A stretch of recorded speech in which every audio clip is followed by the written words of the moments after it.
All right. So I've been thinking. Yeah. Okay. Should we add a? We've been doing this for a couple, This is episodes now. episode 4. We've been doing this for a couple episodes now, Yeah. and we only have 2 rules. Yeah. The rule number 1 is that it's going to be about an hour. About an hour. That's a hard and fast rule. That's a hard and fast-ish rule. That's right. That's right. And then number 2 is that we're allowed to swear. We're allowed to swear. We 2 can rules. We can do that. But we're on episode 4. Is it time to add a third rule? Do you have a third rule in mind, Chad? I mean, listen, man, freedom's one of my core values. Wow. I'm Cop out. Do you have any idea for a third rule? So if you're not watching this, that's a good thing. But I'm wearing the same shirt as last time. Oof. And so I was thinking that a rule should be that we have to wear the same shirts every time. No, you don't like that? All right, no. I tried. Well, I think actually you're breaking the rule I would propose, which is you can't wear the same shirt. Repeat shirts. Is that? But I also don't feel strongly about it, man. All right, fine. We'll go with 2 rules for We'll now. go with 2 rules. If a third one comes up organically, we'll go with it. But shirt related or non-shirt related. If it feels right, we'll go with it. Okay. I'm not leaving the shirt thing out. Fine. I can buy into this. Yes. I like Cool. it. All right. It's So welcome to the Morning Huddle Construction Show. This is the Well Built Series, episode 4.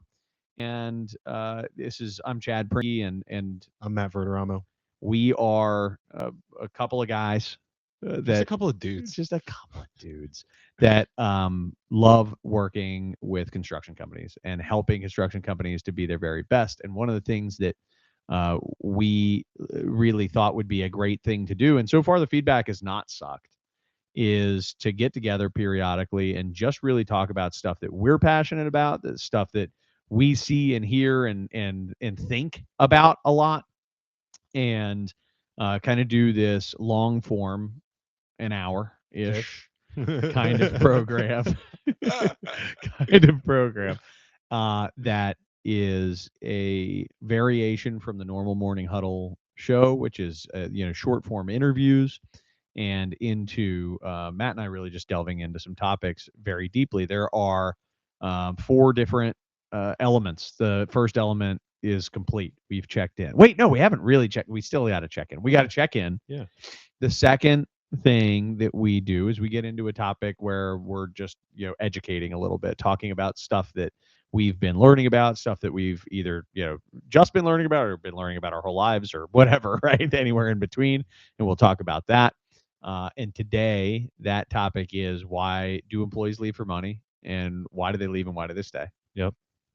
And then we have a segment called XVY, where we take opposite sides of an argument to the best of our ability, and we fight. I fight.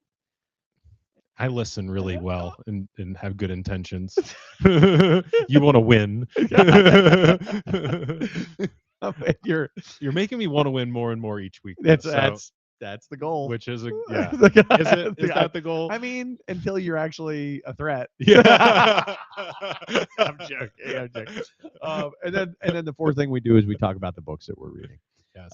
Because we're always reading something, and the cool things that we're reading help us to share with our audience who may be voracious readers themselves or just looking for that next thing to pick up.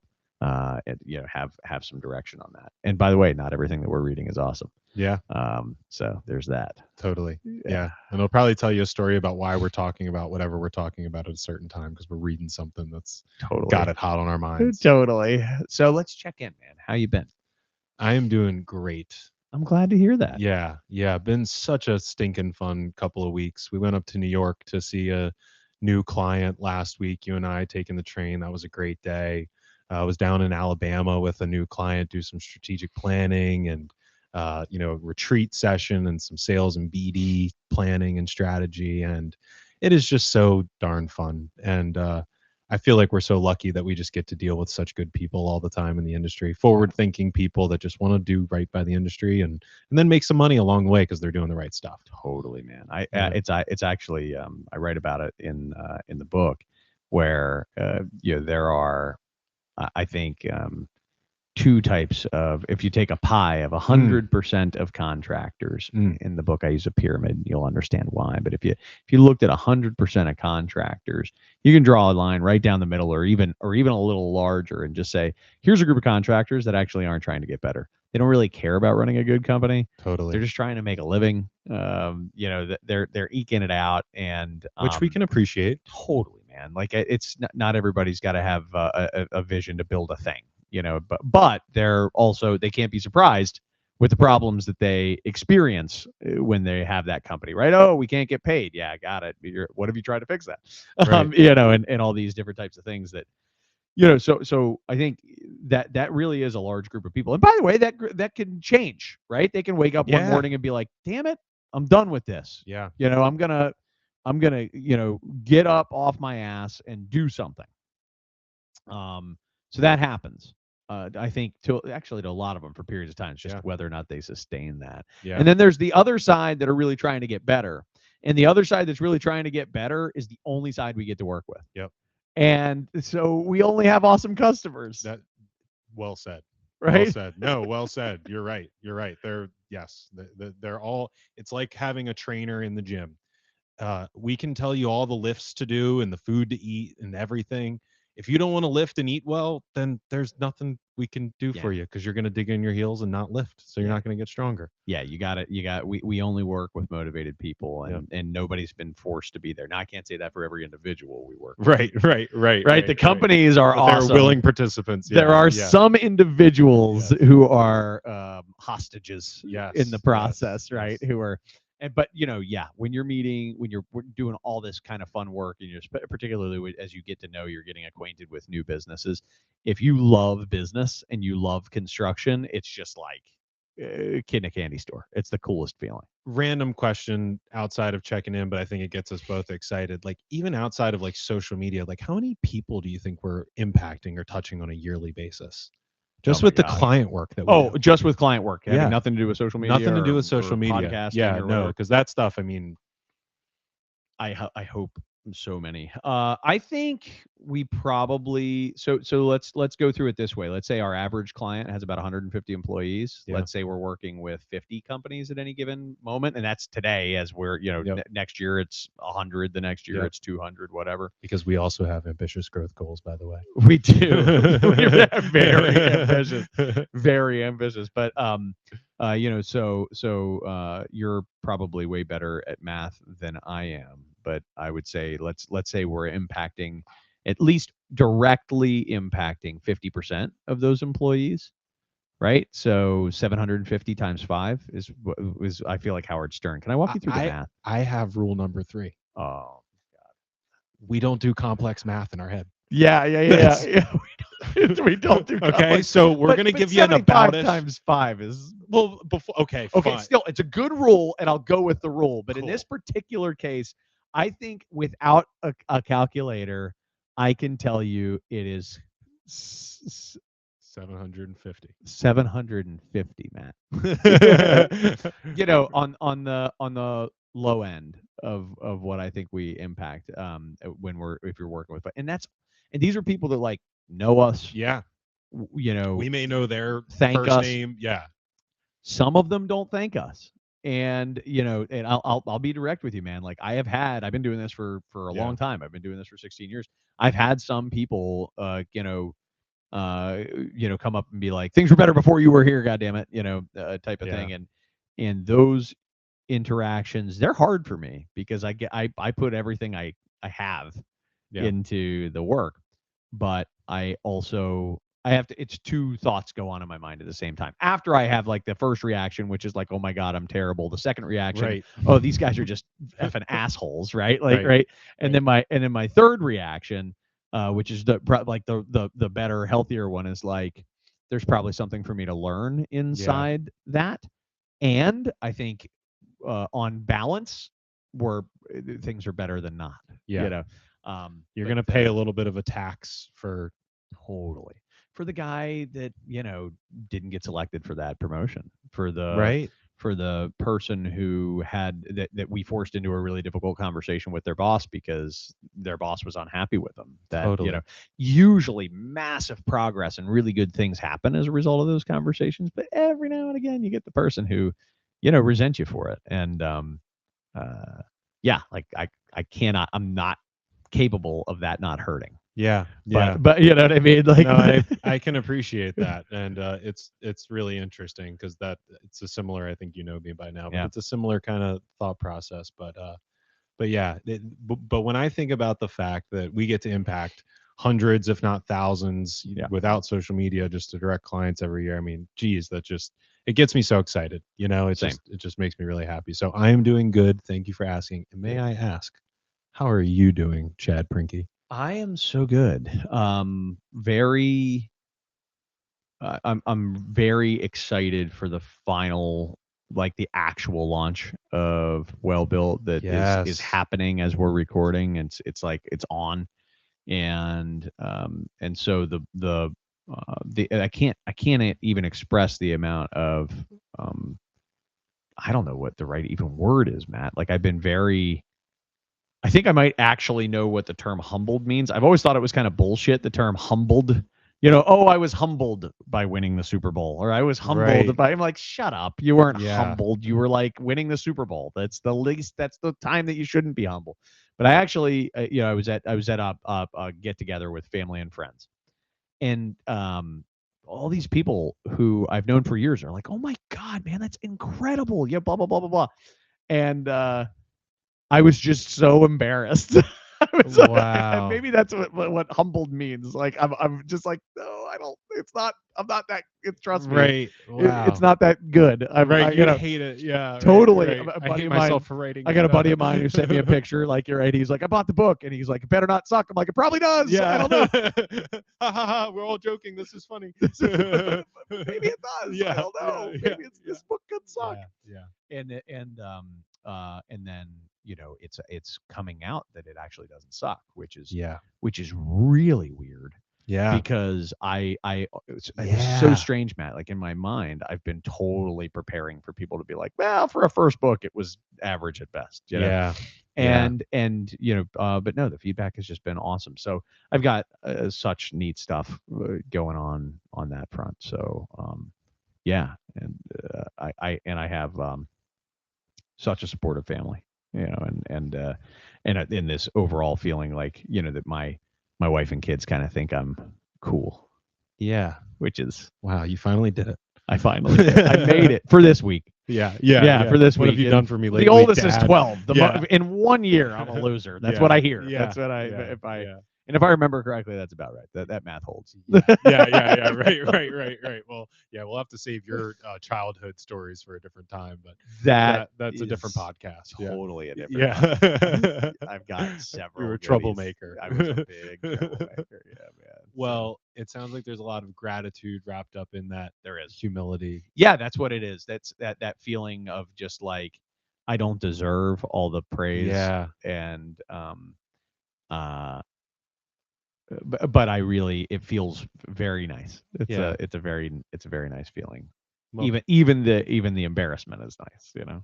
well, congratulations. And remind the people what the book's called so that they can go check it out. So it's called Well Built: How the Top 2% of Construction Contractors Create Superior Value, Profits, and Excellence.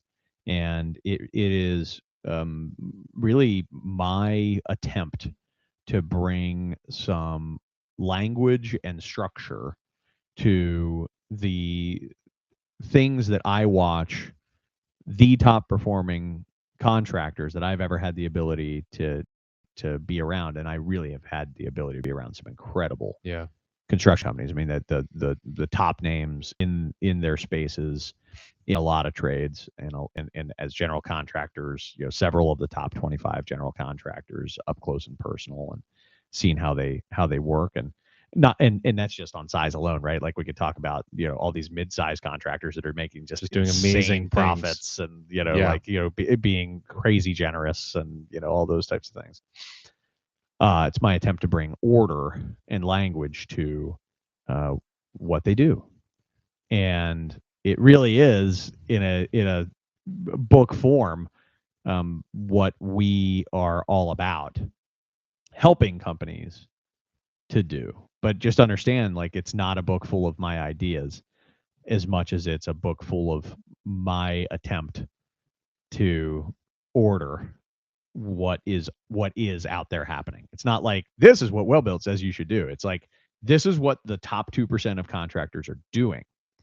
Well Built has worked with them, and what Well Built's doing is just putting it into a book called Well Built, right? That you can emulate these well built construction companies. That is amazing. And whether you're a business owner, it's for you.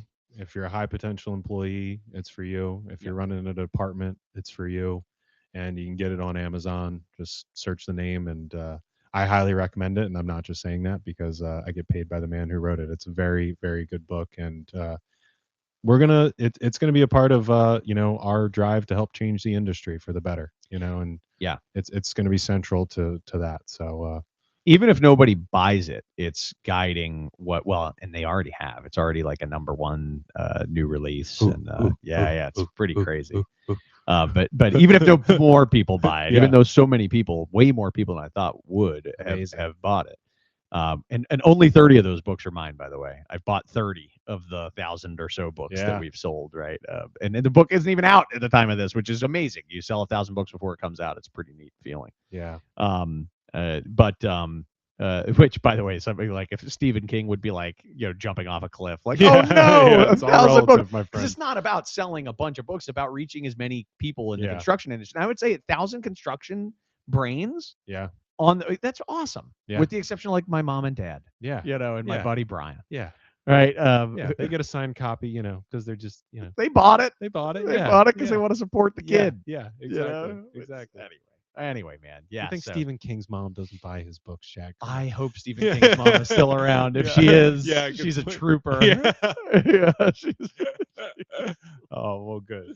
I'm happy for you. Thanks, man. I appreciate it. So let's get into today's topic. We want to talk about why employees stay, why employees go, what role money plays in the whole thing. Do employees really leave for money? So, we've both been employees, right? That we've had that experience. You're an employee today. Yeah, I was going to say, yeah. Yeah, man. I've been an employee. I really don't think of you like that, by the way, which is a weird reality. I was just like, you're not anymore, are you? Right? Yeah. Oh, shit. Right. Yeah, maybe you kind of are. Yeah. But, so maybe you kind of are. Yeah. Like that. Yes, Chad. Yeah, very much. So what has been your experience? I'll just cut right to the chase. What role does money play in the picture? Do you leave for more money? Do you leave when it's not enough money? Like, what role does money play in an employee mindset? To say that money doesn't play a role is foolish. Yeah. It's similar to when we're talking about winning work. Yeah, relationships matter, but yeah, competitive price matters too. Yeah. So being paid a competitive compensation range totally matters. Are you negotiating with me right now on the air? That's the next topic. Actually, that's the debate. The debate for today is, does Matt get paid enough? Quick answer. Tune in to find out more. Yeah, right. Yeah, Chad's anchoring at no. So I got some work to do on that. But I mean, and ultimately, does money play a factor? Absolutely. Now, this I know for a fact is when you are an employee, and I know this from personal experience, I know this from talking to a couple of people in construction companies that have left recently, and you are going to talk to your boss about the story as to why you are leaving. It is rare for that story to be because you didn't listen to me and because you didn't show that I had a compelling career path here in the future. Yeah. And so when I hear bosses and I hear that side of it a lot, they go, well, he or she left for money. Yeah. And they go, oh, how do you know that? And they say, well, that's what they told me. My first reaction is always, okay, that could be true. Yeah. But why would they tell you it's that you're not a great leader? Right. Why would they rub your nose in it as you're walking out the door? And so I think at the end of the day, do employees leave for money? Absolutely. especially let's leave some of that other stuff off the table. Maybe you are a perfectly run company and they're just not a cultural fit. That might be an area where they just genuinely leave for money. They're not having a bad experience, right? Like let's talk about that first, of when it may be true that that it's just not right for them, so they leave. I think that's true. I think it's also the case when you could be doing everything perfectly fine as a company and the person's just short-sighted. Sometimes that can be a challenge for people. Mm. And money is a motivating factor behind short-sighted decisions, Mhm. especially in the employment world. Uh, and the last thought that comes to mind on that is, if you aren't just in general as a company differentiating yourself from your competition, and one of your employees leaves for your competition, they're going to see you two as being the exact same, which is going to see them, as a new title, or this more money of just being like that thing that just pushes them over the edge because they're not seeing a difference anyway. What do you have to add or respond to on any I of think that? that's all excellent stuff, and I look at money the way I think about money from a comp standpoint, and what role it plays in an employee staying or going, is that it's the tiebreaker. Money Mm, is the tiebreaker. If somebody is conflicted, right? If somebody is conflicted, if they're feeling in some way like the grass is greener, if they're feeling in some way like they're unhappy in their current role with their current company for any number of reasons, money will become a big factor. It'll become a significant factor. And in those situations, that's when I think people actually do leave, go with me, for money. I think that that's just the tip of the iceberg. I think that's there are really, really interesting studies. Man, I'm going to go a little deep here. hit us. There are really interesting studies that come out, and that came out just after, right, the Great Resignation, Yep. where the the employee says they are leaving for money, Yep. something like 75% of the time. It's up there. It's more than 2/3, and maybe not quite 3/4 of the time. That's why they say they're leaving. That's reported by the companies. The employees are then polled privately. Why did you leave? And that number drops substantially from 75% for money to like 52% Mm. for money, which means at least a quarter of people are aware that they're lying Yeah. to their owners. And my wife was one of these, by the way. At one point, she used the old leaving for money Yeah. excuse when she Yeah. was really running from a toxic environment. Yeah. And I was like, "Stop it! Tell the truth!" And Yeah. she's like, "We're Yeah. just wired different." And I'm like, Yeah. "That is just so Yeah. true." Yeah. Yeah. Yeah. Um, Right. Right. Right.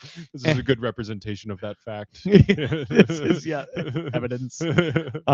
And so, um, the I believe that 50% is still way overblown, because I think that a lot of people haven't really self-actualized that they're not leaving for money, Right. that they're actually leaving, that the money was an enticement, a tiebreaker that drew them away, but what they were really leaving was a circumstance. And go ahead, please. Well, so if I'm hearing you right, in some situations, there's people think that they're leaving for money, Yeah, I and think there's actually more to it than that. totally. And this is from my personal experience, anecdotally, of working with lots and lots of, I don't know, Matt, 1,000 individuals Yeah. on some personal Big level, number. Big like number. where I've actually talked to them about these. I mean, it's a lot, man. Yeah. It's been a long freaking time. Yeah. I'm old. Yeah. And and talking to these people, the um they'll say, yeah, I mean, I just got a deal I had to take. Okay, so here's the circumstance. I'm gonna play it really, really real with you for a minute here on the with a little, I'll be a little bit behind the scenes, but it's true. So here's the scenario. Person X, right? Let's call her Jennifer. Jen gives her 2 weeks notice. The executive over top of Jen's department or the owner of the company, depending, does not want to lose Jen. They call me and they say, dude, Jen just gave her 2 weeks. What do I do? What, like this sucks, right? What are we going to do? Totally. And I say, you want me to try to save her? That's what I say, right? Because what I find is that oftentimes if we can just get candid discussion out there, we'll get to some root causes and there actually is something salvageable. And there are situations where, and when I say situation, not 1,000, but this has happened many dozens of times, maybe over 100 times, where I've been brought in for the save. And I actually have a decent track record at the save. I would imagine that. Yeah, I have a decent track record at the save. And the save is, hey, Jen, understand you're going, you've put in your 2 weeks, you're moving in a different direction. Overall, the company just wants you to be happy and is cheering for you to, do whatever your next thing is, if it really shouldn't be here. But I'd really love to get to some root causes on like what's behind it. And Jen will tell me, I just got just an awesome offer, just like a really, really great offer. And I'll say, oh my gosh, tell me about it. Tell me about the offer. And then Jen has a combination of really uncomfortable, radically candid conversation with me, which we have to talk about sometime, but not right now. Yeah. And lying to me, which is super common. Like, oh, I'm getting, I can always tell when they're lying. Yeah. It's like, and they're doubling my salary. I'm like, oh wow, I sure couldn't blame you for leaving. Yeah. Right, but that's not ever the case. Yeah, you just peel away a few layers and you can get them. The key is to not make them feel really stupid whenever you call them out on their lie, and just pretend like you never heard their lie and just keep going. So there's some negotiation stuff in there. Exactly. Yeah. Jen's lying. She's calling it negotiating, but she's just lying. Right? Yeah. And she probably doesn't have bad intentions, but no, never. No, definitely not. I'm not even judging Jen. It's exactly. I'm just calling lying what it is. Right. It is being untrue. Right. It's lying. So anyway, in that conversation, we'll uncover that, what's really going on is she's been feeling disempowered. She used to be doing X, and then they hired somebody, and that person all of a sudden wouldn't let her do X anymore. And then new rules started to present themselves, and she lost a sense of significance in her job. And she felt like she had a new boss to report to her. I'm making up a story, okay? But ultimately what I find is, yes, and what I find is here's the list in order that again, anecdotally, but my personal experience with this. Number one real reason, boss. That is the number one real reason. My boss is a douchebag. Yeah.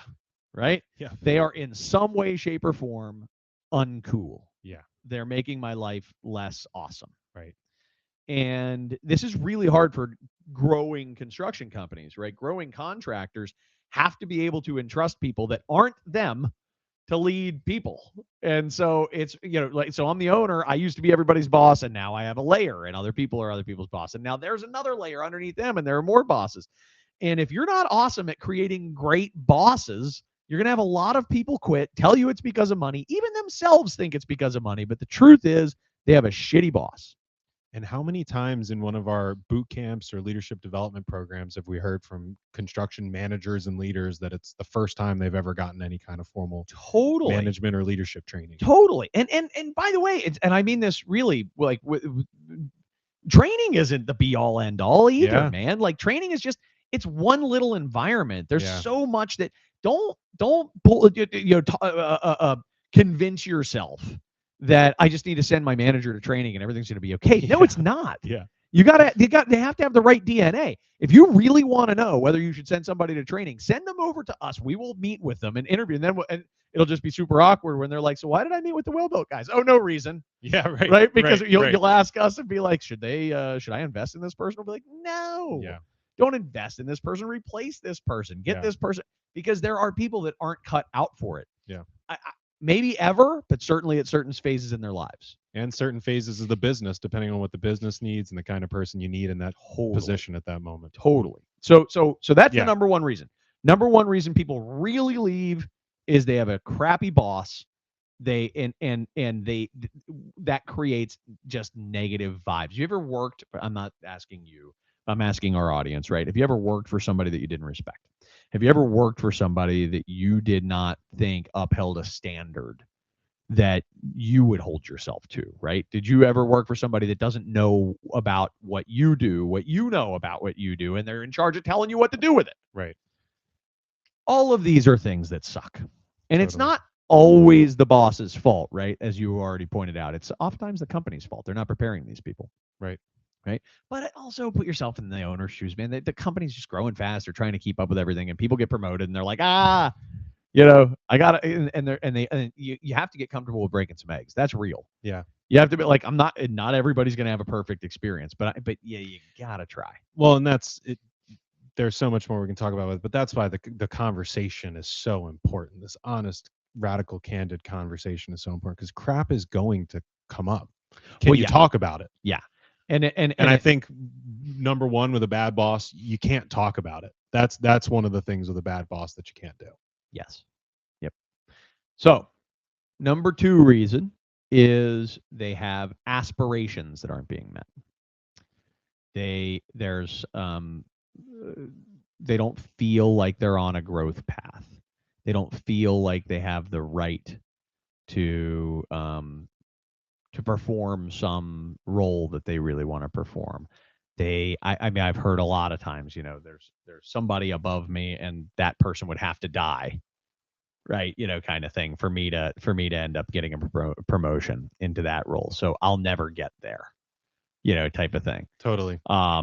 So that's the number two reason. And when I look at that, usually what's also connected with that, Matt, is the company doesn't have growth goals. The company's not, or they're not conveying them. Right. Yeah, or they're not communicated throughout the organization. Exactly. And so these people can't picture themselves in the future in the job they really want to have. There's, people they do have the ability to delay gratification and, put themselves and like, short-term pain is not the end of the world if people truly believe in the long-term payoff, but they have to be able to believe it. So that's number two. That's what I've experienced. Number three is an environment where they feel like things are unfair. Boy, that's a really interesting one because this is rarely objectively true. But people get this feeling like this is unfair. What's unfair? Jill, she works from home 3 days a week. I can't. Right? I don't know why. He was just hired, and I put myself in for that job. Nobody told me. They feel like something's unfair. Usually, this one comes down to just really crappy communication from the company on like, here's our work from home policy. Or hey, this is how our interview process is going to go for this hire. I didn't get an opportunity to apply for that job. They just brought somebody in from the outside. How dare they? Right? Just all these feelings of fairness. And usually I find that the companies aren't acting unfairly per se. Usually. Totally. Instead, it's just they have failed to communicate about it. And in the absence of information, people are making up stories to fill in the gaps. Totally. And their story is, this is unfair. And they think it's bad boss, but it's actually not necessarily bad boss. It's like bad communication or whatever else. Right. So that's the third reason. And then the last one is just, and this one is, I've never been able to recover this one. I've been able to save all the previous three, like, and do it pretty well. When the truth is, it should have been saved. Like they had a misconception, they need to work through it. There's we just need to pull these people together and have them sorted out, kind of thing. But the fourth one is toxicity, and those are the ones where I always say, no, you're making the right move. And when I say toxicity, it's kind of like a no fault toxicity. It's this just ain't gonna work. Yeah. Right. Do you know what I'm saying? Maybe you've even tried to have the conversations. It's not happening. This ain't happening. It ain't working. With the individual, with the company, with the like. We Not the just right have. fit. You mentioned it, culture, right? Like that culture mismatch. If it ain't there, it ain't there. If that, it's just a toxic dynamic. This is a person that just is constantly, and the earmarks are, it's people who are constantly complaining about the company. Yeah. Constantly complaining. Yeah. That's somebody that's just not supposed to be here. Yeah. I don't mean to say you should fire all your complainers. Because in like, far be it for me to tell you what like the appropriate amount of complaining is. I'm just saying, if you ever have the vibe that like all this person does is complain, it could be just it's just mixing two elements that shouldn't mix. Oil and water. Yeah. There's a reality to the fact that you can have a culture that isn't necessarily right for everyone, and it can be a great culture. I think a lot of the times when you get to this position, you're talking about not great cultures where there's a lot of gossip universally and people finally make a decision to leave. Yep. But it can totally happen the other way, that it's just not the right fit, and it doesn't make either side bad. I've watched it so many times, Matt, in particular with our high performing clients, like top performing companies that are growing leaps and bounds all the time, and they're going from small businesses to mid-sized businesses to large market businesses. I've been a part of many of those journeys, and when I see that happen, inevitably somewhere along the line somebody says like, we need to create a bigger tent, or some version of create a bigger tent. We need to be a place that is more accepting of way more people, types of people, different things like this, because how are we going to staff? We can't staff if we can't accept all different types, right? All comers. Look, I am a huge fan of diversity efforts. I'm a huge fan of inclusion efforts. I also know that it's okay for a company to say, we are looking for people who think this way, Yeah, who believe these things, and who want to work in this kind of fashion. And that means sometimes you might need to put growth plans on hold while you staff appropriately. Yeah. And that sucks. Nobody likes that. It's like, oh no. But you know what happens? You hire a bunch of people that don't fit, and they either A, change the things that make you great, right, or B, way more often, just don't fit in and create this toxic dynamic. And everybody's like, why does it feel yucky here? Yeah, totally.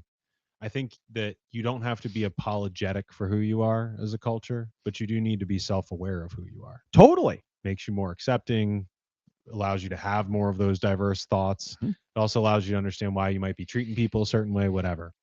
And if you're self-aware, you don't need to apologize for that. That's exactly right. Yep. Now, if there's a line where you start saying, well, we only want people who are Mormon and who are white and who are right, you know what I mean? Like, well, that's not okay. Right. That's right. We're self-aware of that. We are very self-aware. Yeah. There's always a line. There's a line. So it's you have to think about it in terms of like behavior, communication, values. You have to think about it in terms of those types of things. So when I say beliefs, just understand that's what I mean. I don't mean, you have to believe in, Hinduism. Totally. Type of thing. Totally. Right. I think that's a terrible hiring criteria. Yeah. Just for the record. For the record. And nothing against Hinduism. Just all those types of things. So our political predisposition or any of those types of things. Bad hiring. But I watch that too, man. Yeah. What we need is more of this. Yeah. Like, easy does it. Yeah. I promise that's not true. Well, and I think that brings up a good point, which is whether you are trying to retain people or trying to save somebody in these environments, like you've said. And I think one of the things you do really well, and you demonstrated even as you talked about this fictional Jen that you went and had a conversation with, is this ability to have good intentions as a company. Yeah. And so when you are in this position where somebody is looking for more money or going somewhere else, have good intentions when you're having that conversation. Maybe you want to keep them, but is it really the right thing for them? And there's something amazing that happens as you go to talk to those people with that mindset, is you actually start seeing it through a different lens, and they might actually be more excited to come back because you've given them that opportunity to choose. And you may also, and this is a beautiful thing too, look at them and say, wow, you really aren't a right fit for here. And that's okay. You know, and thanks for all you did, and let's part our ways cordially. Yep. I think that's exactly right. And it takes an abundance mindset to do that. You have to believe that there are plenty of fish in the sea and that that's okay and that people are replaceable. And you also have to, be like human first, not you're not self-interested, but the other interested, which is hard. Totally. And I'm not awesome at that. Personally, I find that the only way that I'm good at it is by being like really open about like, hey, I'm having a hard time being impartial here because I have a vested interest in. So I like my hack is I just share my bias so that it's not under the surface, but that it's transparent, and that absolves me of like that way I can't be manipulative. It's do you know what I mean? Like there's none of those concerns that go on. I'll just put it out there and be like, obviously everything I'm saying has got to come with this tint. Yeah. Because I want you to stay. I'm not seeing clearly because I want you to say. Correct. And I'm maybe gonna there's do my more that best. I'm missing, and I might need to understand better. I might need to hear more from you to get it because I just cannot see it. That's right. Yeah, that's right. And I'm gonna try my best. And I might fail, but I'm going to do everything I can in this conversation to make this really about what's the best thing for both of us. Yeah, totally. So at the end of the day, yes, employees do leave for more money. There are certain situations. There's also some critical reasons why they aren't leaving for more money. And I think just to put a bow on all of this, do you have any advice for the customer or the construction companies listening about how to avoid that tiebreaker situation coming up? Totally. So put leadership first. That's the first piece of advice is understand just how critical it is in your business to have great bosses.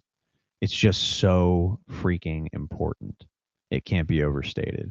So mentor the heck out of that. Train people. Send people to Well Built for training, but only to us. No, I'm joking. But invest in these people, and get them ready for the role. Do your best to be preemptive and think about training people on your team in leadership who are not in leadership roles today and who you have no idea if they'll ever be in leadership roles, but because you know that it'll have a future payoff if they're ever in a leadership role, that you won't have people quitting because their boss sucks. Right. That would be number one. Number two is that I would have a future org chart for your business, and I would publish it, and I would communicate about career path options so that people could picture themselves in these future roles and don't leave because they don't see a path. Because and by the way, if you don't have that, right, if you're like, I don't have a future org chart, you need start with a vision. Start with where you're trying to take the business. Ask yourself if the business is going to get here. What are we going to look like? Based on what we look like, let's chart that out and let's start to talk about all the growth opportunities that are going to exist for people. It's a very powerful exercise, and it inspires and aligns people very quickly. And so, good bosses, clear paths for advancement, good communication about decisions so that you don't have the unfair worry. Focus on mastering internal communication. Right? Get really good at that, which does go to good bosses, but it also goes to like good corporate policy. Mm-hmm. And then lastly, work hard to understand who you are as a company, what's your culture, and hire for your culture. Prioritize culture hires so that you just minimize toxicity in the first place. But also, do identify those things about yourself that are maybe like not worth keeping. Totally. And that's cool too. Just because you have a culture doesn't mean it's a good one. Totally. And that's the self-awareness aspect that you really got to be willing to look at yourself hard and do that. And I think that fits into that fourth bucket. So do I. Yeah. So that's what I would do, man. I love it. You want to fight? Let's fight. Yay! Hey, before we do, can I ask you a quick question? Yeah. What's 72 times 48? We do not do complex math. Good. All right. We do not do complex. Good. Just checking if you're listening. All right. We're good. Somebody at home, please let us know what 72 times 48 is, because we are not going to do it. Yeah. Well, and we'll give a free book to the first Yeah. listener. 'Cause there's no way anybody's figuring that one out. Yes, I love it. I love it. Oh my god. So what are we fighting about, Matt? Chad, today. Matt, get water. Will you Oh, please thank get you. water? I thought Poor about it. guy. I Thought saw about it you like think 4 about it. times. Yeah, I was like, I get know, water. it's, You're like, but we're in the zone. Yeah, water's necessary. oh my gosh, that was a good gulp. So can you bring in an executive from outside the company? That's the fight. So, let's pretend that you're a company right now, Let's pretend I'm an employee. Let's just imagine I'm an employee. which you're Okay. clearly not. Which I'm clearly not. We've Let's go. Let's established. just got it. Okay, I'm an employee. Sorry, go ahead. I'm getting in my fighting sass. I love it. Yeah, very, very aggressive. Yeah. You kind of notice me. Yeah. Like, tamp that down. Yeah, maybe. right. I like it a little. It's not my favorite of We're yours. Yeah. So, imagine as a listener, you're somebody, right? You're somebody who's driving down the road right now, listening to this podcast, their favorite podcast, and they're thinking about, this fight in relation to their team. Here's the situation they're in. They've got a department head that is not getting the job done. Call it their head of pre-construction estimating, right? She's not getting the job done. And they really, looking through the ranks, they have nobody else that is qualified to step in and play that role. They're thinking, what do I do? I want to have a good culture. This director of pre-construction or vice president or whatever, right? This person is great, but they're not getting the job done as a leader. I need an executive over top of that group of 40 people. What do I do? And so I will contend, go hire one. And What say you, sir? I will contend that doesn't work most of the time. Okay. So my first thought is, do you have a high potential employee who could step into that role? Is this an opportunity for somebody within to demonstrate? If I said no, what would you say? No, I don't. What's your expertise what's your what's your expertise as the boss and owner of the business? Of what areas do you normally oversee? Does this fall within your expertise? Okay, so you're going to give me the job? I don't know yet. Okay. Let's pretend like this is in my sweet spot. Yes, I can handle it. You can handle this? Yeah, I'm excellent at this, but I shouldn't have to. How far away is your next high potential employee, or you're just like totally SOL where you don't have anybody who you see being able to fill this role? Well, and so this is the part where I get a little bit because I'll plead your case for you a little bit because I think people aren't particularly great at gauging high potential. So sometimes you talk to an owner and you're like, do you have anybody? And they're like, no, definitively, right? And it's one of those things like, well, how the hell do you know? Do you know, like, Totally. do you have a ruler? Did you like, nope. Like, that's not how we judge. How do you judge? How do you? So that would be the first thing that I call that right into question, right? I'm sitting here myself like, so I'm going to say no again, Matt. Yeah. But let's pretend I'm right, knowing that I've just given you a little wiggle room that like a lot of times I'm not. Yeah. Well, okay. So no, I don't see somebody on the horizon. I don't have that person. Yeah. Then as I'm sitting there as an employee, considering a new boss showing up and telling me what to do, I'm gonna have a really hard time with that. Yeah. And man, if they're not like, I'm already have lost trust because the last hire, wasn't any good. Yeah. I'm imagining that you're probably already thinking about, man, this person hasn't been a great leader. So maybe you're thinking about what your future is like if you're going to go look for more money somewhere else. We're in a tiebreaker situation. Yeah, right. And the last thing you need is some boss showing up who you don't trust. If I'm an employee and my owner comes to me and says, hey, I'm going to be overseeing this for a while. Here's our plan of how we're going to go forward on this. I'm going to be taking over this role. This is part of what I'm going to be doing. We're going to be trying to find the next person to be in this position and start giving them the tools and the competencies to do it. Yeah. And let somebody raise to the occasion. Oh man, you're a believer. I love it. That's great. You know, I can see the motivation for doing it. It's just wrong. It's you know no, I really can see the motivation in situations where I have watched that pan out.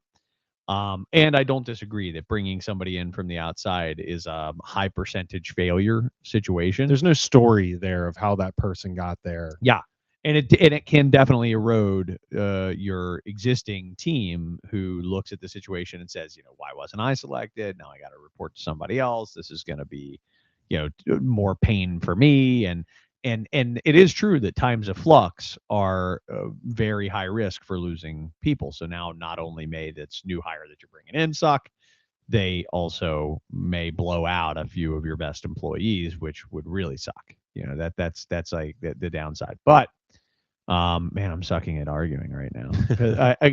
You've made a great case, man. You really have. And I'm sensing a big butt. Go ahead. Yeah. So, people crave leadership, and there are leaders out there.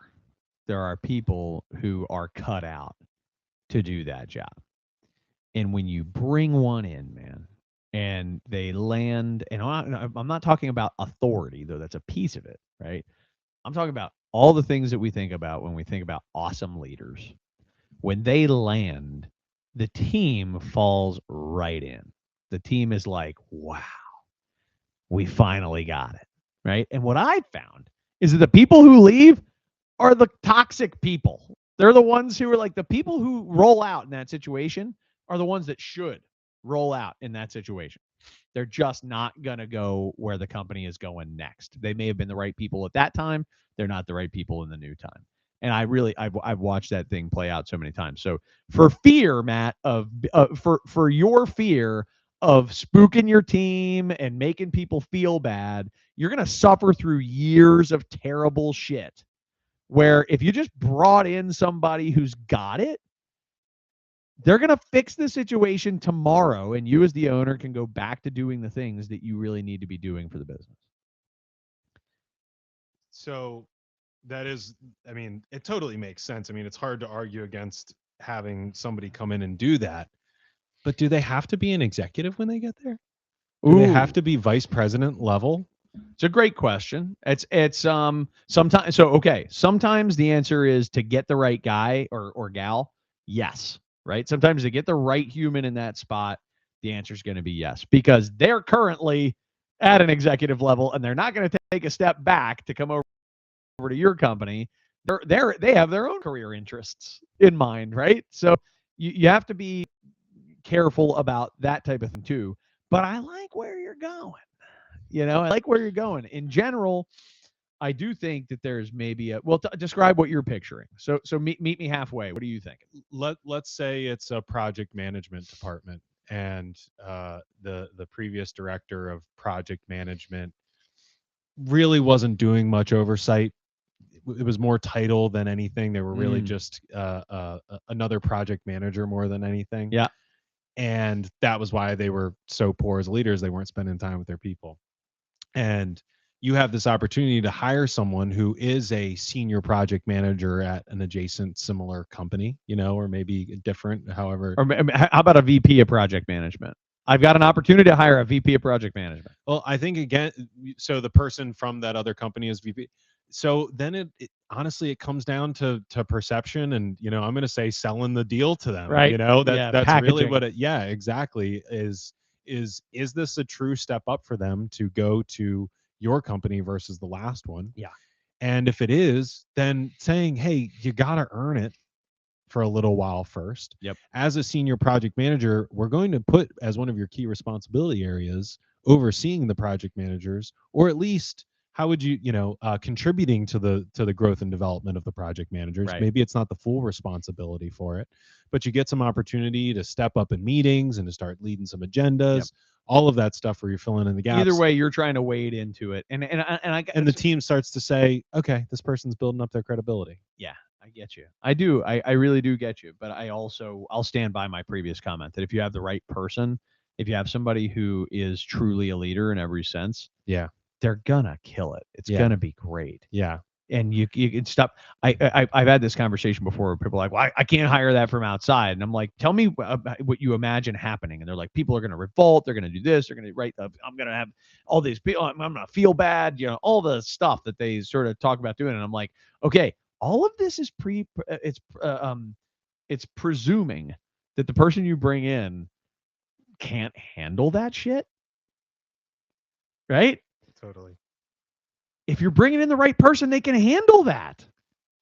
If you're bringing in the right person, this is somebody that when that stuff happens, you know me, right? Like when weird stuff happens, I get excited. Sure. Right? I'm like, sure. Ooh.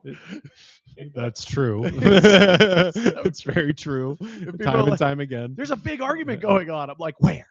I'm gonna go in there and sort it out. This is gonna be fun. Like it's so the right person is turned on by this challenge.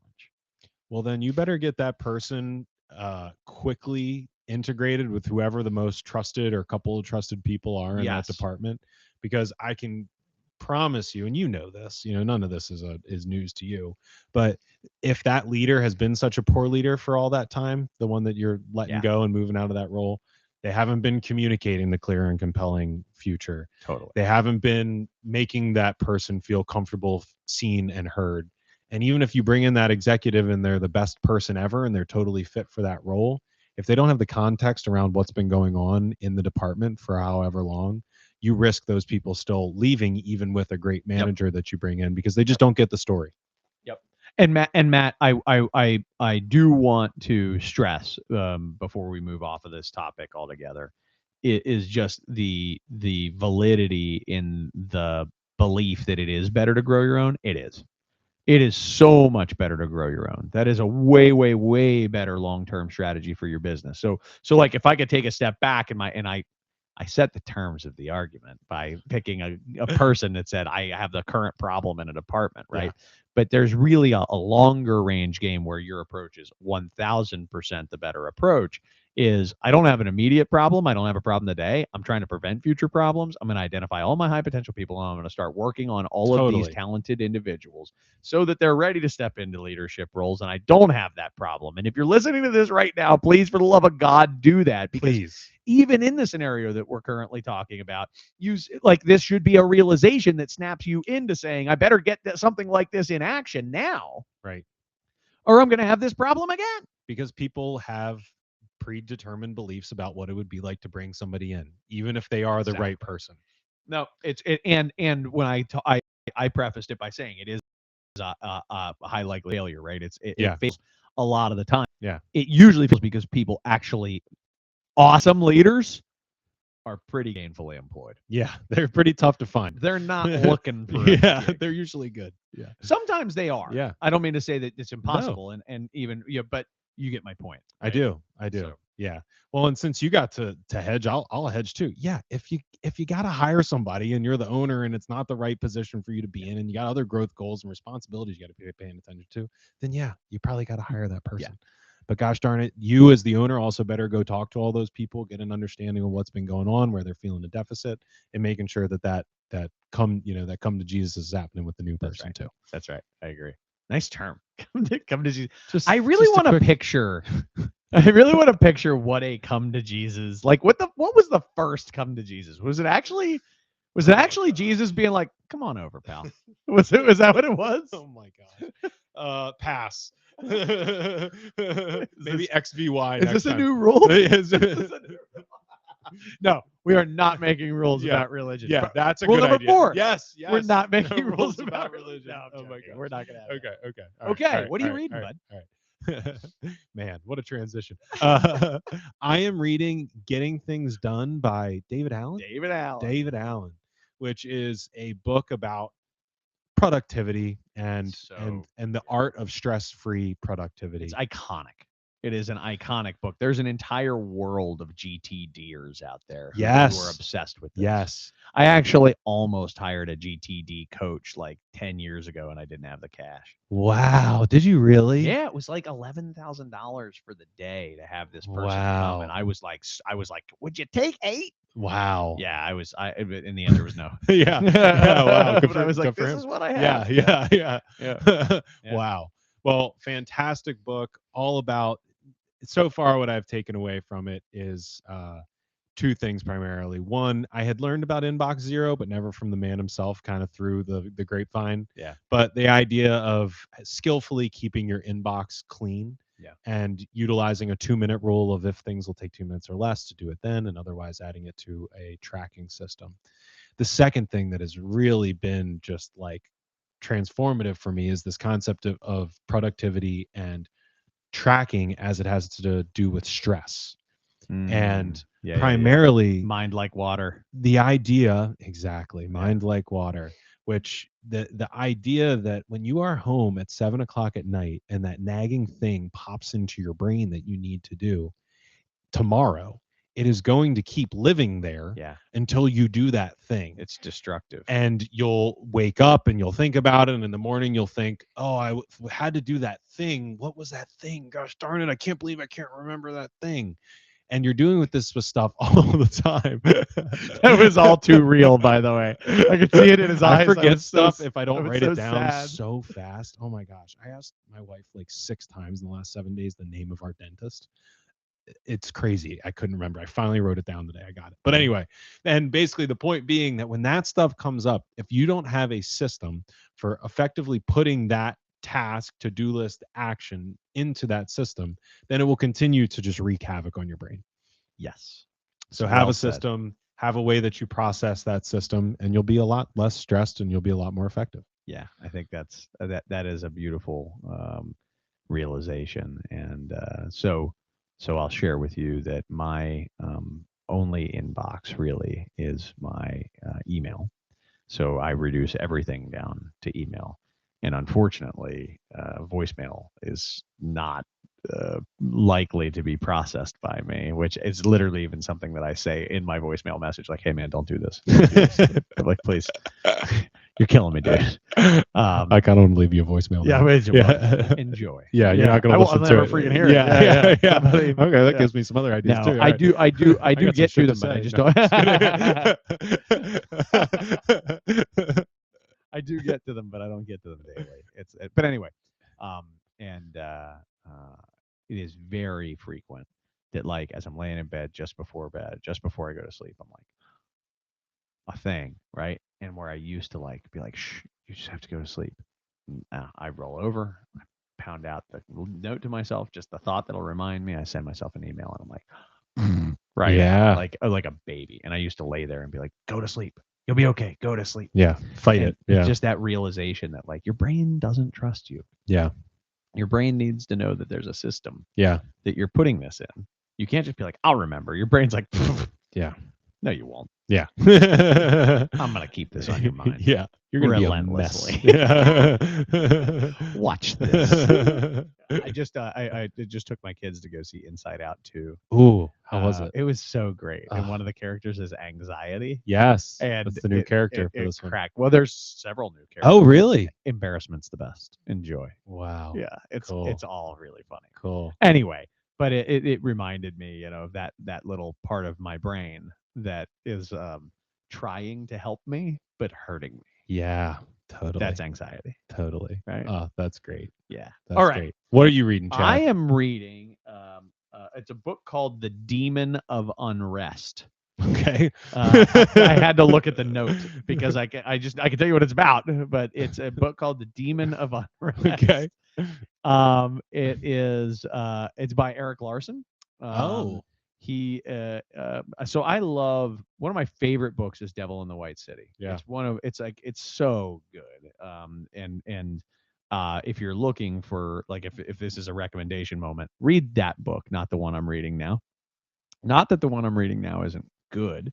It's good, but it's not Devil in the White City good. And it's hard, man. Heard that's so good. I need to read that. When you're this historical author, it's like a master of retelling historical stories with actual data and stuff like that. It's got to be difficult to strike the balance with entertainment and education, and being like authentic to exactly what went down. And for me, and I'm sure this is so subjective, but for me, in this book, The Devil of Unrest is about the time just leading up to Lincoln's inauguration. Whoa. It's a very zoomed in picture of like basically November election day to inauguration day. Whoa. It's really, really crazy to see the parallels. I'll just leave it at that. Wow. But to see some of those parallels, phenomenal. History's so good. Yeah, so interesting. It's so useful. Yes. It's like we've done all this stuff before. We're not special. We just happen to only be 30, 40. Totally. Yeah, exactly. We're like, wow. Right.